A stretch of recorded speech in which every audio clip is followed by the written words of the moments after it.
Oh yes, oh yes. In times of trouble, Oh yes, oh yes. He's the way, truth and life.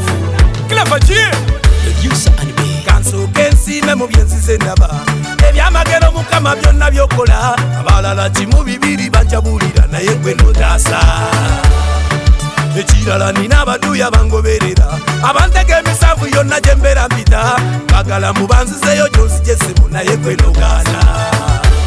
Naye nga ddala kiki abaana b'ensi eno bagala biki abanditadde ensonga wakati mukama notematema fena ne tuwulira ffe twagala kuba naawe ffe twagala kuba naawe ffe twagala kuba naawe mukama Uganda twagala kuba naawe ffe twagala kuba naawe ffe twagala kuba naawe ffe twagala kuba naawe mukama Uganda twagala kuba naawe enesi n'okujjula kwayo kutunula bingi ebijja bibaawo kwamanyi naddabye biribaawo saasira mukama waliwo ekirwadde nate kyempulira kize n'obusungu kitugumula buli lwe mbiwulira saala nefukumula mukama saasira bukumi bwe tusaba saala ze tusaba Uganda kye tusaba Afrika ekyo kye tusaba Bulaya kye tusaba ffe twagala kuba naawe ffe twagala kuba naawe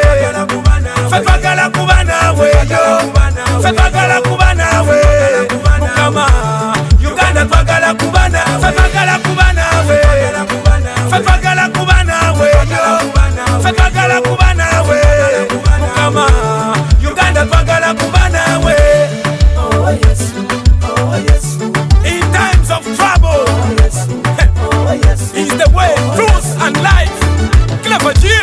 Producer and me. Ebirungi bingi by'osonkolera emitego gya sitani mwatu n'ogyonkugira kansubire mukama tonjabulire kuba ndi mwana wo watugamba okulabira ku byasooka mu lyato lya Nuuwa era gwe wabataasa yona mu lubuto lw'ekyennyanja wamutaasa na kino taasa bukumi bwe tusaba saala ze tusaba Uganda kye tusaba Afrika ekyo kye tusaba Bulaya kye tusaba ffe twagala kuba naawe ffe twagala kuba naawe ffe twagala kuba naawe ffe twagala kuba naawe mukama Uganda twagala kuba naawe ffe twagala kuba naawe ffe twagala kuba naawe ffe twagala kuba naawe mukama Uganda twagala kuba naawe. Ategeeza Yesu nange buli kye bakuteekera mu bulamu bwe kiveewo akole bulungi akusanyuse obulamu obuwadde Yesu olwokuse onywerere ddala mu byokozi omwoyo w'amagezi ow'okubikulwa yagaba amagezi omuntu n'aweereza Katonda Clever J simanyi bwe kibale kiggwayo naye katolere Clever wa Jesus nga Clever J kiggwayo toli mugezi owa Yesu gwe yaweera amagezi Katonda abuyimuse lebozi kusayinjidde bakulikodi ng'otambule n'amawanga ng'otambuza Yesu gy'otaatuuka ng'oli mu nsi Yesu akutuuse mu Yesu. Nze Clever J ensi yaleeta lwakuba erinnya lyakyuseka lyafuuse Clever J Yesu yaleeta. Ekinsikiriza okuyimba music eno mbadde nga nyimba secular music naye nga bannange b'ensi nga baŋŋamba tukubire ne gospel naye nga amazima matuufu siina kye mmanyi mu gospel okuggyako okutendereza kitiibwa kidire mukama atukuume naye nga siina kye mmanyi nnyo ku kitabo oba ku mukama. So wetuze mu kkula kwange nze nkiraba nzi bingi byenziza ndaba nga n'abantu ngeri gye baagala mukama nensalawo okumunoonya bwe munoonya musijja balima nange ndabye nga nviiriddeyo ntandika n'okuyiga ebyawandiikibwa tandika nempulira nga ndi mu mbeera eyo ate nga abantu babyagala nnyo bazaagala nnyo ennyimba ezo nempulira nga nve ku sacula nzize ddala mu music ne pastor ngambi ne sacula sigala naye nga tokuba birala nga osobola okuba nga obuulirira abantu zimbadde mpulira njala kuba bukubi muziki gwa kudda mu muziki gwa ddiini kuba muziki gwa Yesu gokka kuba kyenjogera nkinako obujulizi kuba nze ndabanga omuntu osobola mugamba genda n'agenda so mugamba komawo n'akomawo kyokka so mugamba genda n'atadda n'olabanga tulabye mazima nga tekikunyumidde kyokka bw'agenda n'agenda n'omugaa akomawo n'akomawo kikusanyusa kitegeeza amazima gafuga. Bwe ngamba omuntu nti ndi mutukuvu alabanga oba agamba ki naye sikiyinza kukyebeera okugamba omuntu nti ndi mutukuvu. Mu Bayibuli mulimu ennyiriri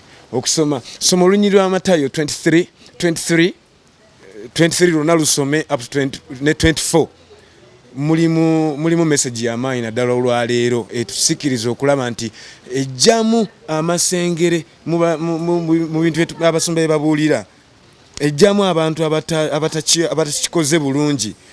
Osobola okusoma n'olaba mu Matayo 23 n'24 eyo ejjudde amaanyi mazibu nnyo. Kwasaba ngamba nti tebaliko musanga bali mu Yesu. Owulira nga ekyo kyokka olwedde sabbaawo yo bomu. So bingi ebidiyo omwo naye nga awo kawo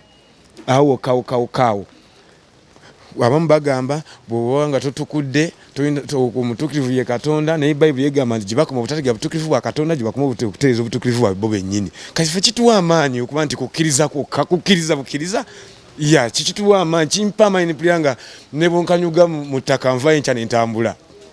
Mba mpulira bwe ntyo, mba mpulira amaanyi agasinga gyesanyu yensinga okufuna mu Yesu. Essaawa zino nina ennyimba 3 naye music wange erina abadde si gospel naye bwawulikika nga gospel, naye nga purpose kasita maze okutegeera n'okunoonya mukama eno mpulira n'ennyimba 3. Nina ennyimba 3. Nina olwo lw'owulidde ekibuga Yerusalemi, n'oluyimba Mukama twagala kuba naawe, n'oluyimba lunasookerako edda naye lutaganja bulungi olwali lugamba wamma kankutendereze oli w'amaanyi g'obasinga, kankuyimbenga ne mu nnyimba nkukolobye. Naye terwakyaka nnyo video saalikola nga sinaba kuba bulungi, nga sina bwe bikolera, naye Mukama nkozemu omulimu anzimbidde studio munda mu go down, era nsaba ampa amasannyalaze ntandika okuba nga sitaaya kubanga nkola music wendo. Music n'okumwebaza ku mirimu gy'akola kuba nzimbirako nga ndaba ne message z'ayogera mbiro ne ngamba bannange nga mulawo ayogera Monday to Monday nengamba bannaye senga abantu bakimanye netusabira ku bantu bwe bati abakola emirimu 24/7 ekyo mbadde nga nange njala munyo okumumitingako tunywemu face by face mu meeting nane mpulire essanyu. Buli muntu ayimbira ssente nozabira muddu wa ssente, naye omuntu ayimbira Mukama abeera wa Mukama. Era ebiseera bisinga aganja nze mbirabako, nze sijja kulima muganda wange ssente yannema. Kati olwaliro oluyimba luno tukoze oluyimba lwa Yerusalemi, producer Anbi alukubye naye yangamba gulofirwa messaging ezijanga okubbe mulungi nnyo mu keyboard.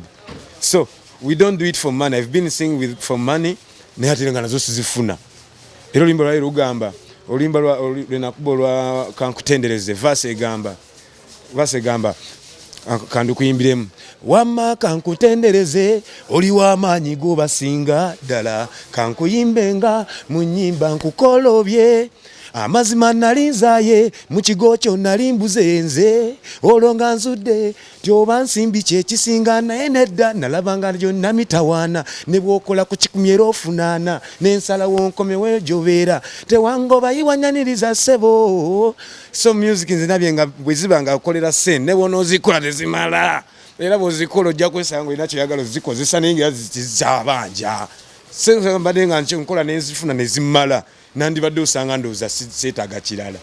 Naye ndabye nga nsobola okuba Mukama yampa buli kimu, akasente bwe nkakunganya tekawe. Bino ebiseera byakuweereza Mukama. Enjiri ey'Obwakabaka kati gye tulina okubuulira, enjiri ey'Obwakabaka. Kuba Yesu agamba nti enjiri eno ey'Obwakabaka erimala kubuunyisa amawanga gonna, olwo Mukama waffe n'alyoka akomawo. Soma Matayo 23 eyo yonna gisome na 24 awo. Eno enjiri y'Obwakabaka erimala okubuulira amawanga gonna nno, Mukama waffe n'alyoka dda. Kati ki ekisinga ekyo? Tugende mu ndongo batubulire enjiri, zengeza mu njiri bakyali bange bonna ffenna mu njiri ey'Obwakabaka.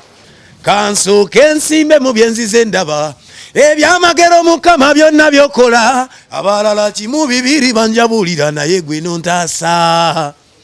Ekirala nina abaduuya bangoberera, abatega emisanvu yonna gye mbeera mpita, bagala mbu banzizeyo gyonzije ssebo naye gwe nogaana. Naye nga ddala kiki abaana b'ensi eno bagala kiki abanditadde ensonga wakati Mukama notematema ffenna ne tuwulira ffe twagala kuba naawe. Yeah.